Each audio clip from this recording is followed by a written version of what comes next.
Okay, we'll start with the further questions. Now, question number 16. Here, let's see. 4 particles, each of mass m, moves along the circle of radius r under the action of their mutual gravitational attraction. The speed of each particle is, ठीक है, तो इसमें जो है एक particle के ऊपर remaining 3 force particle will apply the force that should be equal to centripetal force, then we can find out the v from that. ठीक है, तो let's see.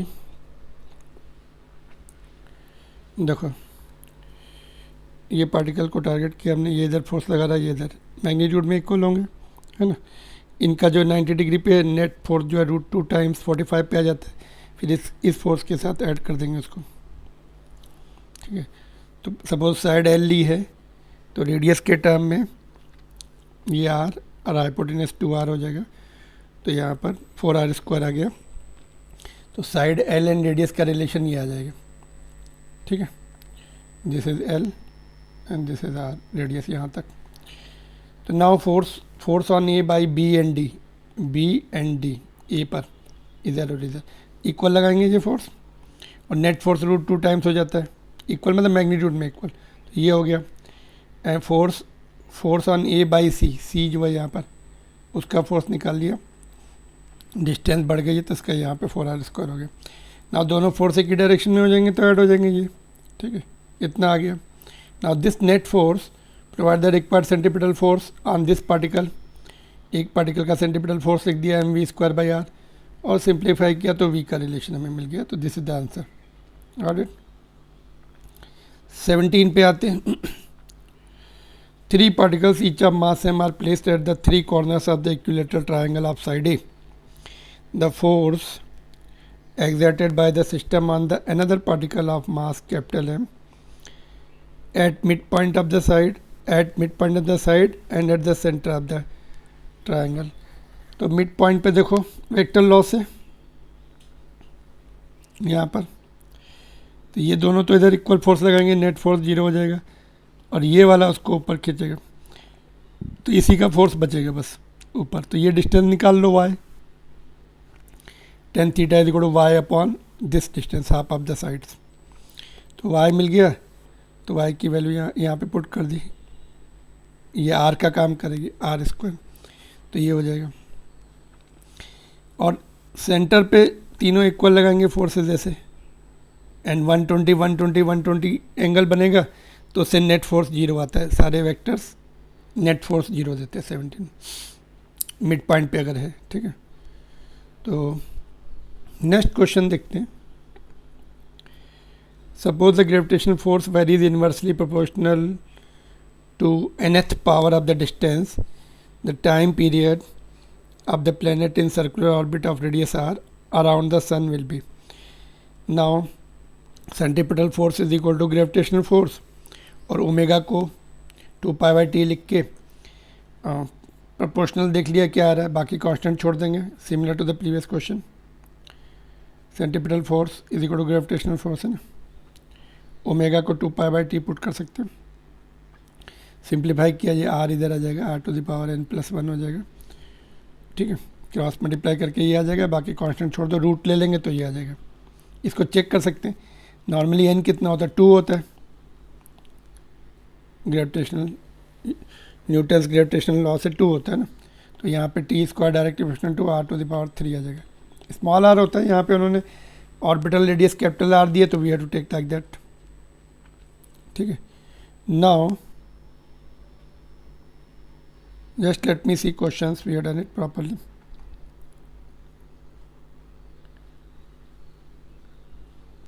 Sixteenth we have done, 17th is this, 18th we have done it, 19 पे आते हैं. देखो,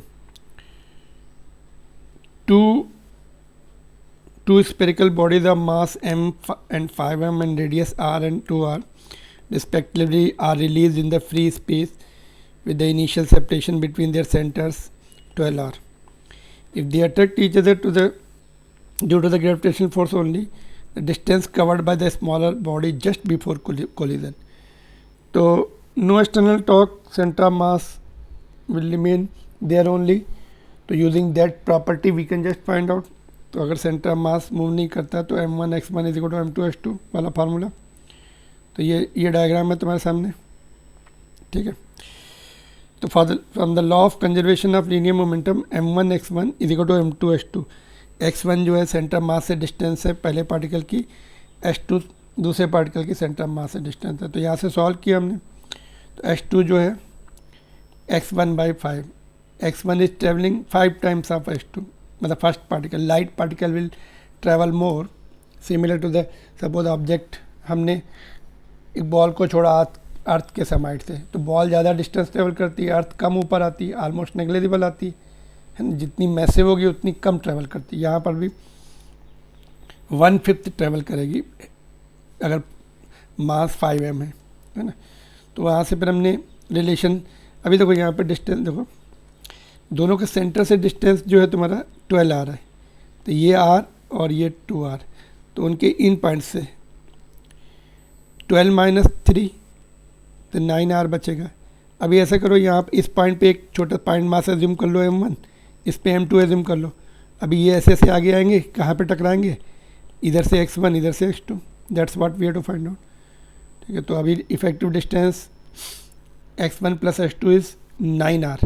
तो solve कर लिया, x1 7.5 आ रहेगा, ठीक है. इसमें काइनेमेटिक इक्वेशन नहीं लगा सकते हैं ऐसे, देखो तो ut + ½ at² वाले, क्योंकि एक्सीलरेशन कांस्टेंट नहीं है. फोर्स जो है डिस्टेंस चेंज होने से फोर्स भी चेंज होगा, तो एक्सीलरेशन भी चेंज होगा. काइनेमेटिक इक्वेशन से रॉन्ग हो जाएगा. Some of the book solve with the kinematic equation, that is wrong method, ठीक है. This is the proper method. Okay, next question पे चलते हैं. If the change in the g at height h above the surface of the earth is same as that at the depth x below it, then both x and h being much smaller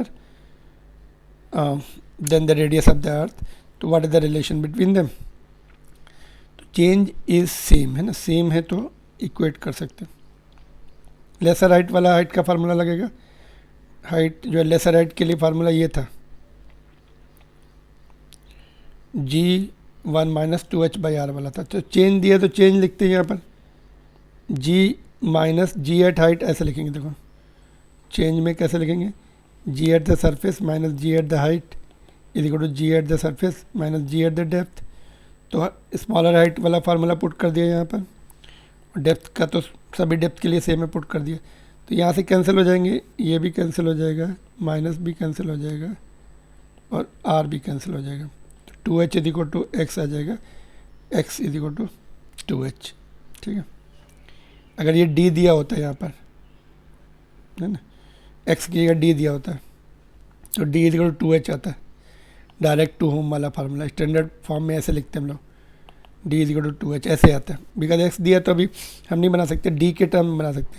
direct to home dish antenna, तो d की value put कर दो. Suppose हमें बोले d 10 kilometre depth पर जितना है, कितनी हाइट पे होगा, तो 10 पुट कर दिया, हाइट निकालना है. तो h is equal to 5 kilometre पे सेम होगा, है ना. तो इस तरह से d2h याद कर लिया तो हमें जो भी वैल्यू दिया उसके लिए भी सॉल्व कर सकते हैं, ठीक है. क्वेश्चन नंबर 20 हो गया.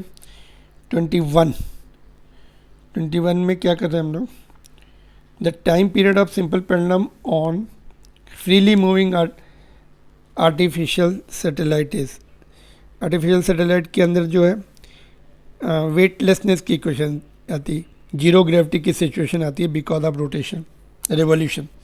तो जी इफेक्टिव इज 0, तो time period is infinite.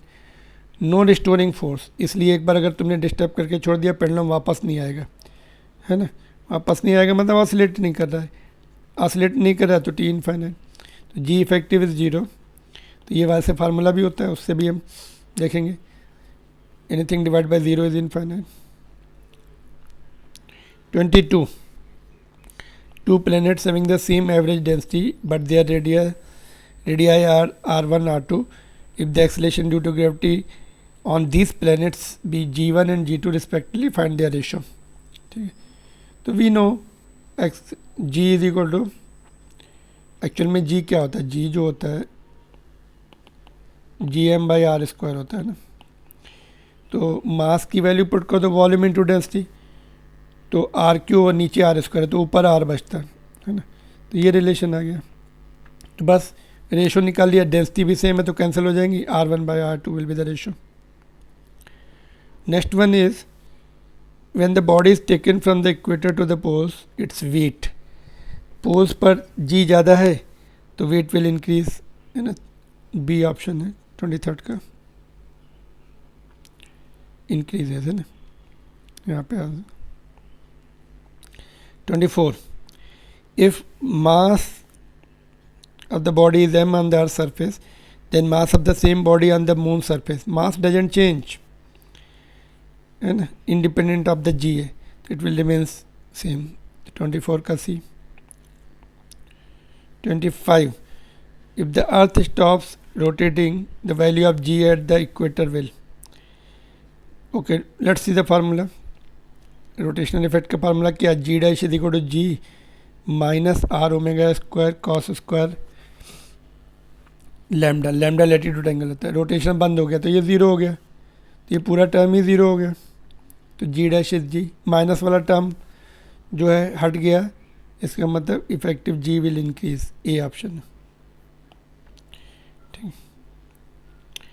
Next question, the mass and diameter of the planet have twice the value of the corresponding parameters of the earth, acceleration due to gravity on the surface of the planet। तो दोनों twice, अभी हमने formula लिखा था जी is equal to Gm/r², तो दोनों twice हैं, ये 2 और ये भी ट्वाइस है तो 4 हो जाएगा नीचे, तो 1/2 का रेशो आएगा, तो g dash will be G/2, 4.9। ठीक है, let's see now, okay let me increase the brightness slightly.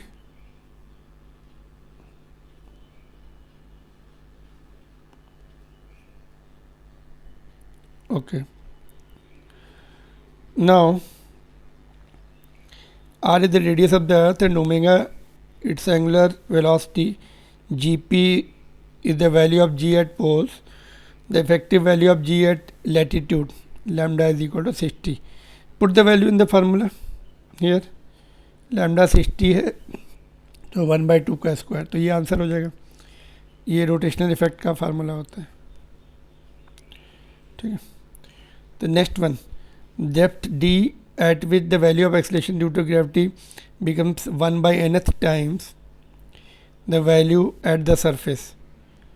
ठीक है, तो g d is equal to G/n given है ना, तो डेप्थ का फार्मूला लगाओ ये वाला, और G/n है, ये G/n है तो जी कैंसिल हो गया, सिंप्लीफाई कर लिया डी के लिए, ये आंसर आ जाएगा। Okay, 29th, the height of the point vertically above the earth's surface at which acceleration due to gravity is 1% of the value at the its value at the surface। ठीक है, तो जी H is G/100, 1% means 1/100। ठीक है, तो बस इसमें value put कर देना है, तो जी कैंसिल हो जाएगा, G/100 पुट करेंगे तो सिंप्लीफाई कर देंगे, रूट लेके सॉल्व करो तो 9r पर है ना, अर्थ के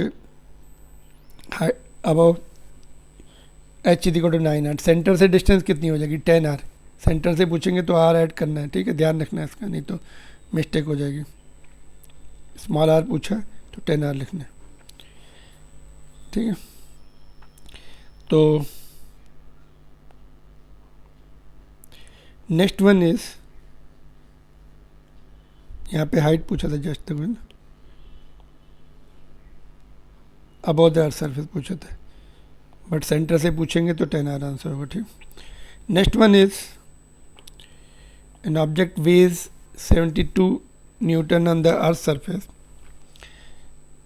it's weight at the height of r/2, तो जी निकाल लो r/2 पर, उसी प्रोपोर्शन में कम होगा, सपोज जी हाफ आया तो वेट भी हाफ हो जाएगा, जी 1/4 आया तो वेट भी 1/4 हो जाएगा। जी डैश निकाल लिया हाइट पर फार्मूले से 4/9, तो वेट भी 4/9 टाइम्स हो जाएगा, इंटू 4/9 कर दिया, 32 आएगा।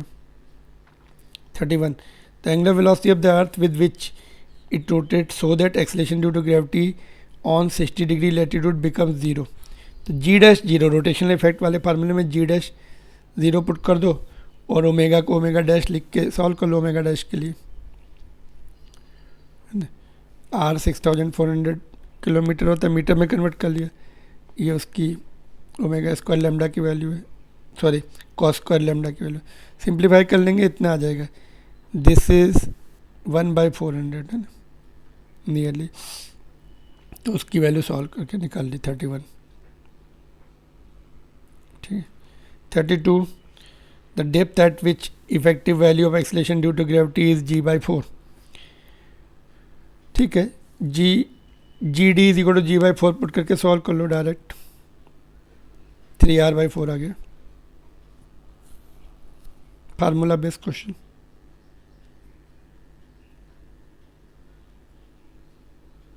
Okay, 33, in order to make the effective acceleration due to gravity equal to 0 at equator, the angular velocity of rotation of earth about its axis should be। Okay, तो फिर से rotational वाला formula equator पर था है ना, पहला वाला क्वेश्चन में क्या था, इस पर था एंगल 60 डिग्री, अभी इक्वेटर पर है, तो सिमिलर मेथड, ये 1 हो जाएगा अभी, तो ये √g/r है ना, ये जो है इसका अगर हम टाइम पीरियड निकालें, देखो इफ ओके ये आंसर हो गया 1/800 रेडियन पर सेकंड, मतलब 800 टाइम्स फास्टर उसको रोटेट करना पड़ेगा, ये मतलब हुआ ओमेगा 1/800 है ना, टाइम पीरियड जो है 800 टाइम्स बढ़ाना पड़ेगा। टाइम पीरियड कितना आता है इसमें, देखो t इज इक्वल टू 2π, ये रिवर्स करना पड़ता है भाई, तो ये क्लोज टू 84.6 मिनट आता है, ये 2-3 जगह और आता है रिलेशन है ना, satellite close to the earth surface के लिए भी सेम आता है, नियरली 1.5 आवर है जी। ठीक है, तो ये रिलेशन और other places you may come across, R is the radius of the earth, g the acceleration due to gravity. ठीक है, तो नेक्स्ट क्वेश्चन देखेंगे, body of mass m rises to the height h is equal to r/5 from the earth surface where r is the radius of the earth, if g is the acceleration due to gravity of the earth surface, the increase in potential energy। तो ये इसको एक derivation करना पड़ता है इसमें, conservation of energy, kinetic energy plus K1 plus P1 is equal to K2 plus P2 है ना, तो इसमें kinetic energy I don't think is there, only potential energy के रिलेशन बचेंगे, काइनेटिक एनर्जी।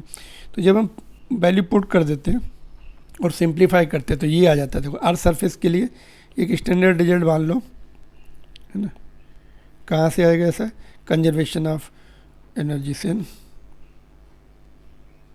चेंज आप उससे आ जाएगा। ठीक है, कंजर्वेशन एनर्जी से मत करो, delta U is equal to U2 minus U1 और U2 जो हो जाएगा माइनस G/r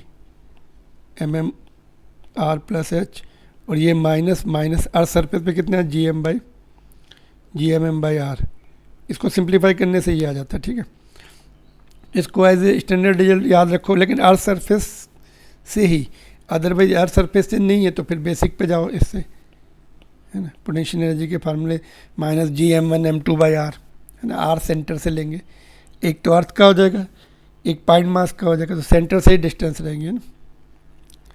34 का ये हो गया, ये यूज़ कर सकते हैं स्टैंडर्ड रिजल्ट, आंसर आ जाएगा। ठीक है, तो इसको सिंप्लीफाई करेंगे, यहाँ पे देखो h की वैल्यू कितनी दी है इन्होंने, r/5, तो यहाँ पर h की वैल्यू r/5 पुट कर दी है, यहाँ भी r/5 पुट कर दो,